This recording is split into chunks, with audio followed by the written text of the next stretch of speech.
All right, let's unlock some serious potential today. We're going deep, deep into Napoleon Hill's 17 Principles of Personal Achievement. 17. You ready for this? You know it. I think our listeners are ready to really understand how to use these principles. Yeah, they're not just theories, right? They're like tools. Tools for building a life you want. Exactly. We're going straight to the source for this deep dive. Napoleon Hill's Keys to Success, the 17 Principles of Personal Achievement. Oh, I love that book. Edited by Matthew Sartwell. It takes what Hill learned from, giants in their fields, Andrew Carnegie, and expands it all. Has this a roadmap? That's it, a roadmap. And we'll make it real, with examples of how these principles actually work, so it's not just ideas floating around. Real world stuff. People love that. Okay, principle number 1, definiteness of purpose. Starting point. Yeah, the foundation. Hill says it's the beginning of any achievement. Imagine trying to build a house, but you don't know what kind of house you want. Uh-oh. Total chaos, right? Same with our goals. No clear aim. We're just drifting. Costs you too. Big time. When personal computers started getting big, IBM, they just weren't sure how to adapt. Their purpose got blurry. Yeah, they lost so much market share. But Bill Gates, right, laser focused on software. That clarity, boom, Microsoft takes off. Exactly. And Hill tells this amazing story about Andrew Carnegie. His big thing, his burning desire, was steel. Not just steel, he wanted to be the steel guy. Dominate, yeah. Yeah. And that definiteness of purpose, it was so strong that he created what Hill calls a mastermind alliance. Ooh, yeah, the power team. We'll get to that principle soon. But first, how does this definiteness of purpose play out, day to day?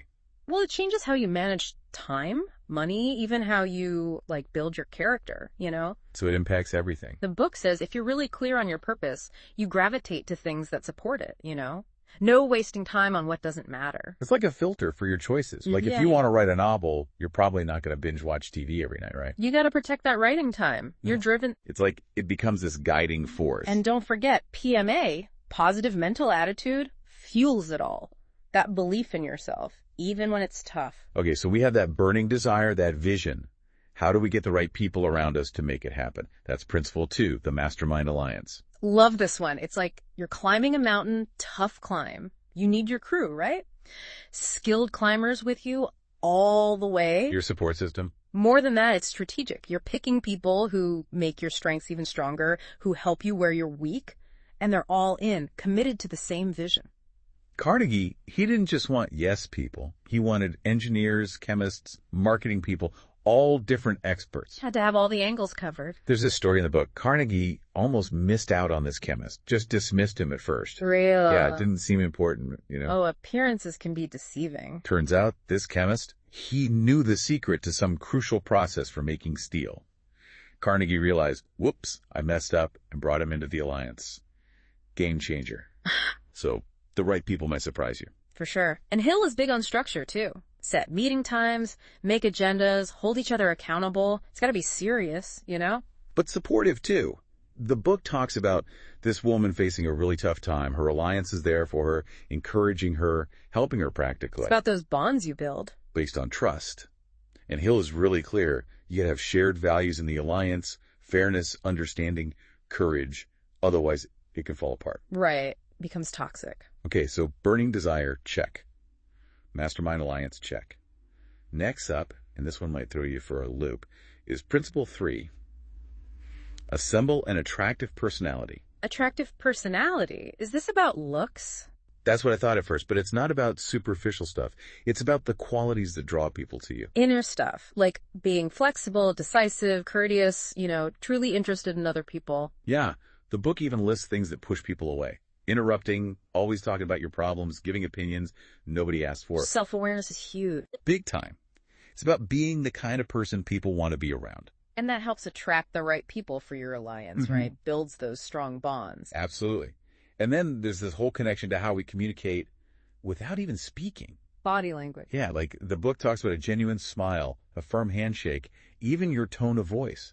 Those little things, they can change how people see you. Think about it. You get a feeling about someone just from their tone, right? All the time. It's like we're picking up on those signals without realizing it. And Hill's right. Those signals, they can make or break things, especially when you're building an alliance. For sure. And he ties this to faith. Not religious faith, but believing in yourself and your potential. Having that inner strength, people feel it. Okay, so we're building this foundation of belief, positive energy. Leads us to principle 4. Use applied faith. Ooh, getting deep now. It is. What exactly applied faith? It's tapping into what Hill calls infinite intelligence. Infinite intelligence sounds big. It is. That universal force connecting us all, governing nature's laws, Okay. It can sound out there, but Hill makes it practical. It's about the power of our thoughts and beliefs to shape our reality. Like that saying, you become what you think about most. Faith is the bridge. It takes us from thought to action. It helps us overcome fear to achieve our goals. And Hill gets real about fear. He lists 7 basic fears that hold us back. Poverty, criticism, ill health, losing love, old age, death, the unknown. Heavy stuff. But he says applied faith is the key to conquering them. There's a story about a guy who had a brilliant business idea, but he was paralyzed by fear. So scared of messing up, he never do anything. It wasn't until he cultivated faith in himself and in a higher power that he broke free. It's that shift from doubt to hope. And Hill gives us steps. Surround yourself with good influences, practice gratitude, focus on solutions, visualize what you want. Well, it's about action, too, not just thinking good thoughts. Exactly. And that leads perfectly into principle 5. Go the extra mile. This one. Everyone's heard the story of Edward Barnes. Right. Wanted to work with Thomas Edison so badly he took any job, even menial stuff. Dedication. Yeah, his willingness to go above and beyond, that got him noticed, and guess what? He became Edison's only business partner. Hill calls this the law of increasing returns. More you put in, more you get out. It's not just about working harder. It's about being smarter, finding ways to add real value. Exactly. There's this story, young clerk, always arrived early, anticipating his boss's needs. Always one step ahead. And it got him promoted. More opportunities just opened up. Proactive, that's the key. And sometimes going the extra mile, it brings surprise rewards. The law of compensation, Hill calls it. Like karma. Kind of, yeah. Yeah. There's a story about a clerk who went out of his way to help an elderly lady with her shopping. Just a kind act. And later on, that kindness came back to him in a totally unexpected way. Wow. So remember Edward Barnes, remember that clerk. Next time you can go above and beyond, do it. You never know what doors it might open. It's about setting yourself apart, making that lasting impression. Yeah. Building a reputation. Okay, keeping the momentum going, let's talk positivity. Principle 6, build a positive mental attitude. We've touched on PMA, but how do we make that positive outlook a habit, especially when things are tough? Well, Hill says our attitude impacts everything, our relationships, health, finances, the whole 9 yards. So it's not just about feeling good, it actually changes outcomes. Right. Positive mental attitude, it's not pretending everything's perfect, it's choosing to focus on solutions, on what you can control, even amidst the chaos. And it gives 6 steps for success, and PMA is woven through all of them. It's the foundation, for sure. Think about it. Have you ever noticed how your attitude can change a whole situation? Like you go into a challenge confident, optimistic, you're more likely to find a way through it. But going negative, doubtful, and you give up easier. It's like you attract what you focus on. Exactly. And there's the story in the book about this sales manager. His team, they were just stuck in negativity, low morale. So he shifted things, focused on their wins, shared uplifting stories, built a culture of encouragement. So instead of dwelling on the bad, he highlighted the good. And their energy shifted, productivity went way up, the power of a positive environment. It's contagious. So what can we do today to get more positive? Hill says, focus on your strength, be grateful for what you have, surround yourself with good people. It's a choice, Yeah. Choose to see the glass half full. And it's an ongoing thing, right? Not a one-time fix. It's a practice every single day. All right, purpose, positivity, what's next? Principle 7, create personal initiative. This is about making things happen, taking charge. Hill talks about these guys, Herbert Bass and Alex Geisler. They started Unitel Video, became leaders in the industry. It wasn't because they had special technology or tons of money. It was their initiative. They saw need, they filled it. Didn't wait for permission, just went for it. And this applies to everything, not just business. He uses the example of a plumber who realized he was a natural at sales, took initiative, changed careers, boom, even more successful. So sometimes we got to step outside our comfort zones. Exactly. Got to recognize those opportunities when they come knocking. So here's a question. What opportunities are you overlooking because you're waiting for someone else to make the first move? What have you always wanted to do but haven't started yet? Maybe it's a business, a book, a new skill, anything. Personal initiative, it's about taking that first step, even if it's scary. And once you do, Things start moving. The path opens up. Momentum builds. Okay, we're building a foundation here. Purpose, positive energy, initiative. And now this next principle might seem a little odd. Principle 8. Control your enthusiasm. Control enthusiasm. Wait, isn't that a good thing? Shouldn't we be, super passionate about our goals? Right, I was confused too. Passion is awesome, but it needs direction. Imagine throwing gasoline on a fire. It's energy, but if you don't handle it carefully, you're going to have a problem. Uncontrolled enthusiasm can be destructive. Exactly. Impulsive decisions, burnout, you lose sight of the bigger picture. Hill compares it to gambling. Yeah. That thrill can be addictive, but if you don't control it, it can ruin you. He tells a story about this entrepreneur, had tons of ideas, energy for days, but he was so enthusiastic about everything that he started 1 million projects, finished none, and just burned out. Spread himself too thin. Yeah, Hill says you got to focus that energy, channel it towards one goal. He gives 4 steps: definite purpose, a plan, focus on serving others, and self-discipline. And the book has this really personal story about Andrew Carnegie's secretary. Struggled with alcoholism. It was controlled enthusiasm that helped him turn his life around. Wow, so it's about harnessing that passion for good. Right, directing it towards something meaningful. So how do we do that? How do we control enthusiasm without killing it? Good question. I think it's about being mindful of our energy, making sure it's going toward the things that matter, and pacing ourselves so we don't burn out. Makes sense. All right, moving on to a principle that's key for achieving anything worthwhile. Principle 9. Enforce self-discipline. Ooh, yeah, this is about mastering our inner world, right? That's it. Controlling our emotions, channeling our energy effectively. It's that inner strength to resist distractions, to push through when it's tough, to make the choices that align with our long-term goals, even when they're hard. Hill says it's about balance, emotions, and reason. Gotta have both. He says emotions are powerful, but they can lead us astray if we let them. It's like our emotions are these wild horses, They can be strong, fast, but without a skilled rider, they'll run wild. Can crash. Exactly. That skilled rider is self-discipline.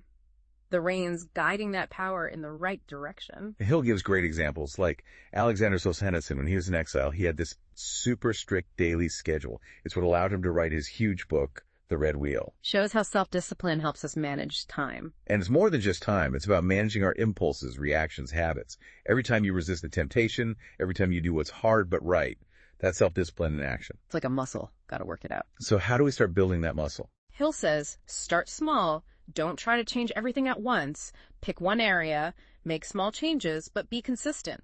Maybe wake up 15 minutes earlier, cut back on social media, anything that helps you practice. And be patient. Right. Definitely. It takes time. You'll have setbacks, but learn from them, keep going. Yeah. It's not about punishing yourself. It's about giving yourself the power to make the choices that get you where you want to be. Okay, we've got a good foundation going. Now it's time to sharpen our minds. Principle number 10. Think accurately. Love this one. It's about creating a mind that's clear, organized, sharp, like a well-tended garden. A mental garden. I like that. Hill says, separate facts from opinions, question everything, be wary of biases. It's about using critical thinking, making decisions based on evidence, not on emotions or rumors. He gives this crazy example, the panic selling of PepsiCo stock. There's this false rumor going around about syringes being found in cans.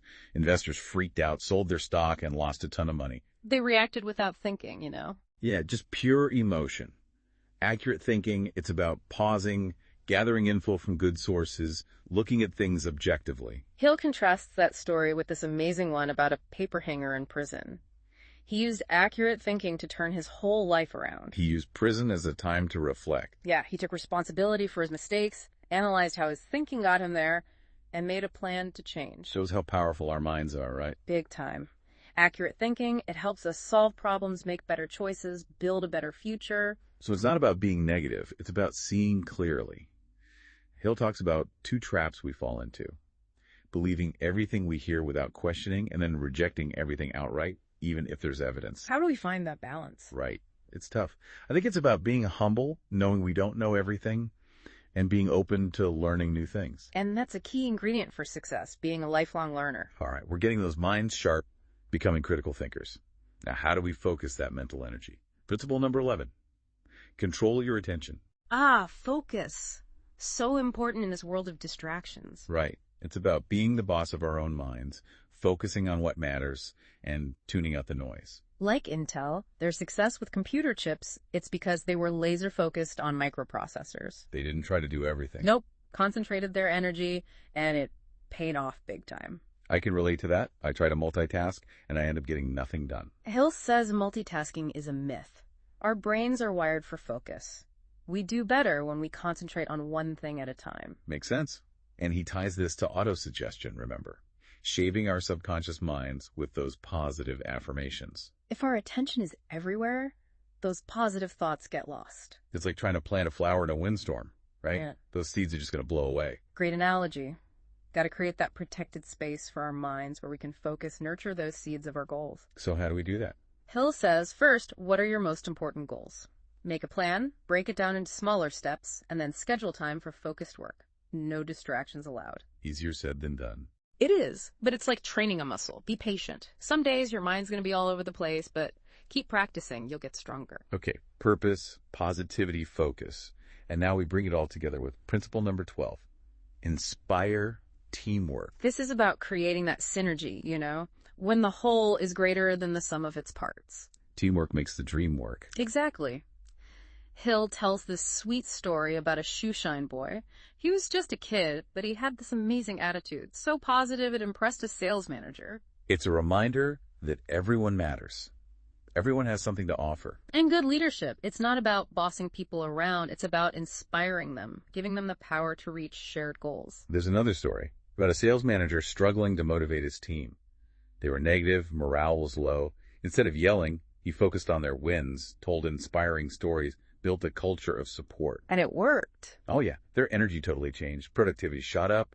They achieved things they never thought possible. It's proof that a positive work environment is everything. People want to feel like they're part of something bigger, something meaningful. So how do we inspire teamwork, even if we're not the boss? Right, like in our families, communities. It starts with recognizing what others contribute, showing appreciation, finding that shared purpose. Making space for people to share ideas, take risks, support each other. Teamwork isn't about everyone being the same. It's about using all those different strengths to create something amazing. And now, for a reality check. Even with the best attitude, the strongest team, the clearest vision, there are going to be setbacks. That's life. Principle 13, learn from adversity and defeat. This one's about changing how we see failure. Instead of giving up, we got to learn from it. Setbacks, they can be like detours that lead you to a better place. Like Thomas Edison, I haven't failed. I've just found 10,000 ways that won't work. He kept going. And Debbie Fields, remember? She had financial struggles before hitting it big with Mrs. Fields cookies. Even the most successful people have challenges. It's how we handle them that matters. Hill tells another story about a man named Milo Jones. He turned a personal tragedy into a successful business. Wow. Instead of letting grief crush him, he focused on solutions, analyzed what went wrong, figured out how to avoid those mistakes, and built something incredible. It's about finding the opportunity in the obstacle. So what lessons have you learned from setbacks? What challenges have actually made you stronger? It's about reframing how we see adversity. It's not a sign of weakness, it's a chance to grow. And that leads perfectly to Principle 14, cultivate creative vision. Time to get imaginative. This is about envisioning a better future, seeing possibilities others miss. Like Thomas Steinberg. He adapted the supermarket idea for office supplies. That's how Staples was born. He saw a need and filled it. He saw how to make things easier, more convenient. His vision changed the way we buy office supplies. Very cool. Hill talks about two kinds of imagination, synthetic and creative. What's the difference? Synthetic imagination is about combining existing ideas in new ways. Like Thomas Edison inventing the light bulb. He took what was known about electricity and light and put them together to create something revolutionary. And creative imagination. That's more like a bolt of inspiration, totally new ideas coming into being. Bill Gates, he's a great example. He saw how personal computers could change the world way before most people. It's about seeing those connections others don't. So what dreams are you holding on to? What possibilities are you seeing? That idea you just can't shake. What is it? Creative vision. It's the fuel for innovation and progress. Now let's talk about the foundation for a fulfilling life. Principle 15. Maintain sound health. This one's about taking care of ourselves, both physically and mentally. Hill reminds us that our health is our most valuable asset. It's the foundation for everything else. He advocated for a holistic approach. Good nutrition, exercise, sleep, managing stress, relaxation, finding that balance. And our thoughts play a big role too. Positive attitude, gratitude, faith, all contribute to well-being. So what are we doing to prioritize our health? Are we making time for healthy habits? It's an investment in ourselves, in our ability to achieve our goals and live a fulfilling life. And that brings us to a practical principle. Principle 16, budget your time and money. This was about being smart with our resources. Time and money, both precious commodities. Hill is big on financial goals, tracking your spending, creating a budget, living within your means. It's about taking control. When we're stressed about money, it affects everything. But when we have a plan, we feel more secure, more free to pursue our dreams. Makes sense. And budgeting time is just as important, right? Absolutely. Prioritize tasks, set deadlines, cut out the time wasters. Yeah. Time is something we can never get back. So are we using our time wisely? Are we investing it in the things that matter most? It's about creating a life of intention, making choices that align with our values and goals. All right, we've covered 16 principles, laid a solid foundation. Now for the final, and maybe the most intriguing one, Principle 17. Use cosmic habit force. Cosmic habit force. That sounds pretty out there. It does, but it's rooted in a simple concept, the power of habit. Our habits shape our lives. Big time. Hill uses cosmic habit force to describe the universal laws behind how habits are formed. Our habits, good or bad, they affect everything. They're like grooves in our brains. Exactly. The more we repeat a thought or action, the deeper that groove becomes, the easier it is to keep doing it. That's how habits work. But the good news is we can change them. Absolutely. Right. We can create new grooves, redirect our thoughts and actions. It takes effort, but it's possible. So what habits are driving your life right now? Which ones are moving you towards your goals and which ones are holding you back? Think about your morning routine. Are you setting yourself up for success? Or are you letting the day control you? It's about becoming the architect of your own life, consciously choosing your habits to create the life you want. Powerful stuff. And we'll dive even deeper into practical strategies for changing habits in the next part of our deep dive. Welcome back to our deep dive. Ready to keep exploring these 17 principles? Oh yeah, we're just getting warmed up. We laid some groundwork, but now it's time to go deeper. All right, let's jump back in with principle number 10. Think accurately. It's all about having a mind that's sharp, organized, like a well-tended garden. Ooh, I like that analogy. A mental garden. We got to get rid of those weeds. Exactly. Hill says get rid of the negativity, limiting beliefs, those unfounded fears, all the mental clutter. We got to make space for the good stuff. Makes sense. He's big on separating facts from opinions, questioning assumptions, being aware of our biases. Got to use those critical thinking skills, Make decisions based on evidence, not just how we feel or what we hear through the grapevine. He tells that crazy story about the PepsiCo stock, remember? That false rumor about syringes in the cans. People panicked, sold their stock, lost money. Reacting without thinking, that's the danger. Yeah, emotions took over. Accurate thinking means pausing, getting info from reliable sources, being objective. Hill contrasts that with this story about a paper hanger who was in prison. Use accurate thinking to turn his life around.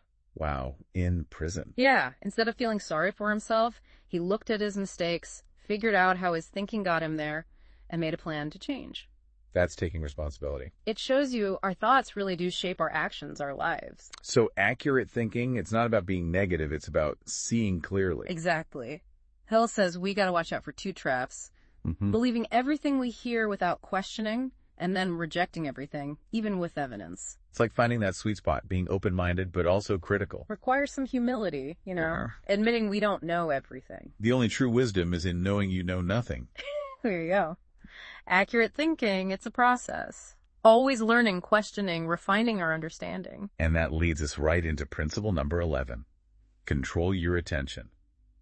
Seems simple, but in this world of distractions, it's tougher than ever. It's like, we gotta be the CEO of our own minds. Make sure we're focused on the right things, tuning out all the noise. Look at Intel. They dominate the computer chip industry because they laser focus on microprocessors. They had a niche. They did. Didn't try to do everything, concentrated their energy on what mattered, paid off big time. I feel that. I try to multitask and I just end up getting overwhelmed. Nothing gets done well. Hill says multitasking's a myth. Our brains work better when we focus on one thing at a time. One thing at a time. Got it. And this ties back to autosuggestion, remember? filling our minds with positive thoughts. Right, those affirmations. If our attention is all over the place, those positive thoughts get lost. Like trying to plant a flower in a windstorm, those seeds ain't gonna grow. Perfect analogy. Gotta create that mental space where we can focus, where those seeds can take root. So how do we create that space, that focus? Hill says identify your big goals, make a plan, break it down into steps. Then, schedule dedicated time for focused work. No distractions allowed. Easier said than done, sometimes. It is, but it's a practice. Be patient with yourself. Some days, your mind's gonna wander. That's okay. Keep bringing it back. You'll get stronger. Okay, so we've got purpose, positivity, focus. Now it's time to bring in the power of collaboration. Principle number 12, inspire teamwork. Love this one. It's about synergy, the whole being greater than the sum of its parts. Teamwork, it's essential, right? Absolutely. Hill tells this story about a young shoeshine boy, just a kid. But he had such a great attitude, it impressed a sales manager. Reminds us that everyone has value. And that good leaders, they inspire, they empower, they create a shared vision where everyone feels valued and motivated. He tells another story about a sales manager who was struggling to motivate his team. They were negative, morale was low. Tough spot. Instead of focusing on the negative, he highlighted their wins no matter how small. Shared inspiring stories, created a culture of encouragement. What happened? Their whole energy changed. They became more productive, achieved amazing things. The power of a positive environment. It's about creating that sense of belonging, of working together towards something meaningful. So how do we inspire teamwork in our own lives, even if we're not the boss? It starts with recognizing what others contribute, showing appreciation, finding that common ground. Making sure everyone feels safe to share ideas, take risks. Teamwork, it's not about everyone being the same. It's about using all those different perspectives and strengths to create something incredible. Okay, now for a dose of reality. Even with the best attitude, the best team, setbacks happen. Principle number 13, learn from adversity and defeat. This is about changing how we see failure. Instead of seeing it as the end, we see it as a stepping stone. Got to embrace those challenges. Setbacks can be detours that lead to something better. Remember Thomas Edison? I haven't failed, I've just found 10,000 ways that won't work. You had persistence. And Debbie Fields, she had those financial struggles before Mrs. Fields' cookies took off. It's how we handle the tough times that sets us apart. Resilience is key. Hill tells this inspiring story about Milo Jones. He turned a personal tragedy into a successful business. Instead of letting grief consume him, he channeled it into action. Wow. Turned tragedy into triumph. He analyzed what went wrong, figured out how to avoid those mistakes in the future, and built something amazing. So what about you? What challenges have you faced that, looking back, were actually turning points? It's about finding the opportunity in the obstacle. Exactly. Adversity, it's not a sign of weakness. It's a chance to grow, to become more resilient. And speaking of growth, let's move on to principle 14. Cultivate creative vision. This is about using our imagination to create a better future. Seeing those possibilities that others might miss. Like Thomas Steinberg, he saw how to adapt the supermarket model for office supplies. Boom, Staples was born. He saw a need, filled it, changed the game.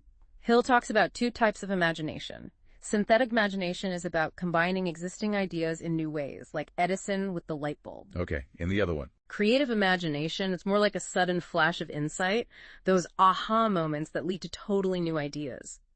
Bill Gates, he's a great example, saw the potential of personal computers before most people did. It's about thinking outside the box. So, what dreams are you holding on to? What's that idea that just keeps coming back to you? That's your creative vision calling. It's the fuel for innovation, for making those dreams a reality. Now, let's talk about the foundation for a fulfilling life. Principle 15, maintain sound health. Taking care of ourselves inside and out. Our health, it's our most valuable asset, the foundation for everything else. Hillman was all about a holistic approach. Good nutrition, exercise, sleep, stress management, finding that balance. And he believed our thoughts matter too. Positive attitude, gratitude, all contribute to well-being. So are we making those healthy choices a priority? It's an investment in ourselves, in our ability to live our best lives. And that brings us to another practical principle. Principle 16. Budget your time and money. Wise management of our resources. Time and money. Got to be smart with both. Hill was big on setting financial goals, tracking spending, making a budget, and living within your means. It's about being in control. When money's a constant stress, it's hard to focus on anything else. But when we have a plan, we feel more secure, free to pursue our dreams, and budgeting time, that's just as crucial. Right. Time is precious. It is. Prioritize tasks, set deadlines, eliminate those time-wasting activities. Are you using your time wisely, investing it in the things that truly matter? It's about creating a life of intention, making sure our actions align with our values and goals. Okay, we've covered 16 principles. We're in the home stretch. Now for the final and maybe the most intriguing one. Principle 17. Use cosmic habit force. Cosmic habit force. Still sounds kind of mysterious to me. It does, but it boils down to this: the power of habit. Hill uses cosmic habit force to describe the universal laws that shape how habits are formed. Our habits, they make us who we are. They're ingrained in us. Think of them like rivers carving paths in our minds. The more we repeat a thought or action, the deeper that path gets, the easier it is to keep going down that same path. So we're creatures of habit. We are, but we can change. We can create new paths, redirect our thoughts and actions. It takes work, but it's how we transform our lives. So what habits are shaping your life right now? Are they moving you forward, or are they holding you back? Think about your morning routine. Are you starting your day with intention, setting yourself up for success, or are you letting the day control you? It's about taking charge, being intentional. Becoming the architect of your own life. Consciously choosing your habits to build the life you want. All right. Final part of our deep dive into these 17 principles. We've covered a lot, but the last part, we're talking about habits. Powerful stuff. Habits. They really are. And we said we can change them, but how? What are those practical strategies for breaking bad habits and creating good ones? Hill breaks it down, makes it clear. Repetition is key. Focus. And this is interesting. Emotional connection. Emotional connection. Yeah. Hill says we're way more likely to stick with a new habit if we tie it to something we really care about.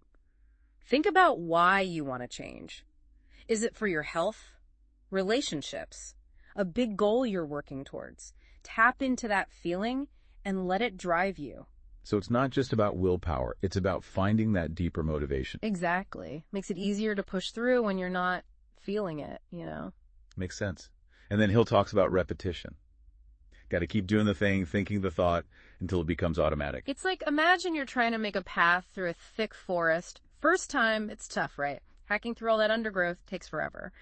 But the more you walk that path, the easier it gets. It becomes a habit, like a well-worn trail. That's it. Consistency is key. Don't give up if you slip up. Just get back on the path. And Hill is big on planning, right? Not just having a purpose, but a written plan to achieve it. Oh yeah, write it down. Make it real. Break those big goals down into smaller steps. Set deadlines. It's like building a house. You need that blueprint. Gives you direction. It keeps you on track. Exactly. And even with a plan, there are going to be bumps in the road. Setbacks are part of the journey. It's how we handle them that matters. Hill quotes Emerson, "Our strength grows out of our weakness. Not until we are pricked and stung and sorely shot at, awakens the indignation which arms itself with secret forces." Powerful stuff. Challenges, they make us stronger, more resilient. It's all part of the process. And we talked about positive mental attitude, PMA, all through this deep dive. But Hill takes it further with controlled enthusiasm. That's an interesting combination. Right. It's like enthusiasm is fire. It's great, provides energy, but if it's not contained, it can burn out of control. Uncontrolled enthusiasm can lead to bad decisions. Exactly. You get impulsive, burn out quickly, don't stick with things.